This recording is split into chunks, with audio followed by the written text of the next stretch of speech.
వీక్షకులందరికీ నమస్కారం.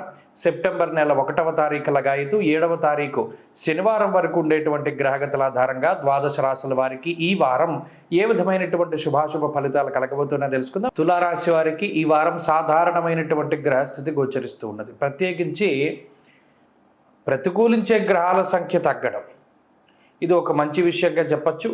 ఈ వారంలో చంద్రుడు పూర్తి స్థాయిలో అనుకూలించేటువంటి గ్రహంగా ఉన్నారు.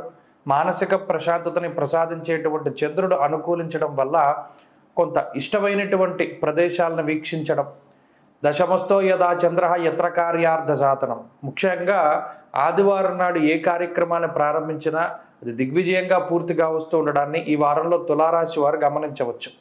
కాబట్టి ఏదైనా క్లిష్టమైనటువంటి పనిని ఎప్పటి నుండో ముందుకు వెళ్ళనటువంటి పనులన్నీ కూడా ఆదివారం నాడు ప్రత్యేకించి ప్రారంభించడం ద్వారా అవి త్వరితగతిన పూర్తి అవ్వడానికి ఎక్కువ అవకాశం ఉంటుంది. దానికి కారణం గొప్ప చంద్రబలం. లాభస్థానమందు రవి, లాభస్థానమందు బుధుడు అనుకూలిస్తూ ఉన్నారు. షష్ఠ స్థానమందు రాహు యోగిస్తూ ఉన్నారు. 4 గ్రహాల తాలూకు అనుకూలతలు ఈ రాశి వారికి ఉన్నాయి. సామర్థ్యం పెరుగుతూ వస్తూ ఉంటుంది. కష్టపడేటువంటి పరిస్థితులకి ఎక్కువగా అలవాటు పడుతూ ఉంటారు. మరీ ముఖ్యంగా ఏదైనా ఒక ఉపద్రవం వస్తే ఎలా ఎదుర్కొనాలి అనేటువంటి విషయంపైన ఎక్కువ శోధిస్తూ ఉంటారు.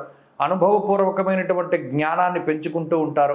అనుభవజ్ఞుల యొక్క సలహాలు, సూచనలు వీటన్నిటినీ కూడా క్రోడీకరించుకుంటూ ఉంటారు. ఎక్కువ పుస్తక పఠనం కానీ, లేదా మీకంటే వయసులో పెద్దవారితో స్నేహం కానీ, లేదా సమాజంలో ఉన్నత స్థాయి వర్గం ప్రజలతోటి స్నేహము, సత్సాంగత్యము కానీ, సాన్నిహిత్యము కానీ ఇవన్నీ కూడా పెరుగుతూ ఉంటాయి.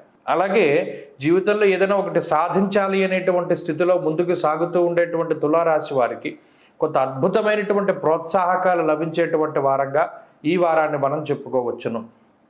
అంతేకాక వ్యయస్థానమందు శుక్రుడు కానీ, అష్టమమందు ఉండేటువంటి గురుగ్రహం కానీ, మరీ ముఖ్యంగా ఈ రాశి వారికి మొత్తం గ్రహాలన్నీ కూడా ఈ మేషరాశి లగాయితూ కన్యయందు కేంద్రీకృతం అవుతూ ఉండడం వల్ల జీవితము కొంత ఎదుగుదలకి సంబంధించినటువంటి విధానాల్లో ముందుకు వెళ్ళేటువంటి పరిస్థితుల్లో కొన్ని అడ్డంకులు ఎదురవుతూ ఉండేటువంటి మాట వాస్తవం. అయినప్పటికీ వాటిని దాటి ముందుకు వెళ్ళేటువంటి విధానాలకి ఈ గ్రహస్థితి కొంత ఉపయోగపడుతూ ఉంటుంది. ఉద్యోగ, వ్యాపార, వ్యవహార, వ్యవసాయాది రంగాలలో మీ స్థాయిలో మీరు చక్కగా రాణించడానికి ఈ గ్రహస్థితి అడ్డు పెట్టకుండా ఏది కూడా చక్కగాను మీకు అనుకూలించేటువంటి విధంగానే ఉంటుంది. ప్రత్యేకించి ఈ వారంలో మీరు చేసేటువంటి పనులు ఏవైతే ఉన్నాయో, మీరు తీసుకునేటువంటి నిర్ణయాలు ఏవైతే ఉన్నాయో ఇవన్నీ కూడా చక్కగా భవిష్యత్తులో మంచి ఫలితాలను ఇవ్వబోతూ ఉన్నాయి. ఆరోగ్య పరిస్థితులు కొంత మెరుగుపడతాయి. ఆర్థిక పరిస్థితులు సానుకూలంగా గోచరిస్తూ ఉన్నాయి. కుటుంబ సభ్యులతోటి మీకు ఉండేటువంటి సఖ్యత పెరుగుతుంది. కుటుంబంతో గడిపేటువంటి కాలం చక్కగా ఉంటుంది. ఈ వారంలో కుటుంబ సభ్యులతోటి కాలాన్ని గడపబోతూ ఉన్నారు. అంతేకాక ఉద్యోగ వ్యాపారాదుల్లో సానుకూలమైనటువంటి స్థితిగతులను ఈ వారం చూడవచ్చు. తులారాశి వారి వారం మరింత అనుకూలమైనటువంటి ఫలితాలను సాధించడానికై దక్షిణామూర్తి యొక్క ఆరాధన చేస్తూ ఉండడం చెప్పదగినటువంటి సూచన. ఈ వారంలో కలిసి వచ్చేటువంటి రోజు ఆదివారంగా చెప్పవచ్చును. అదృష్ట సంఖ్య 4, అదృష్ట వర్ణము ఆకుపచ్చ.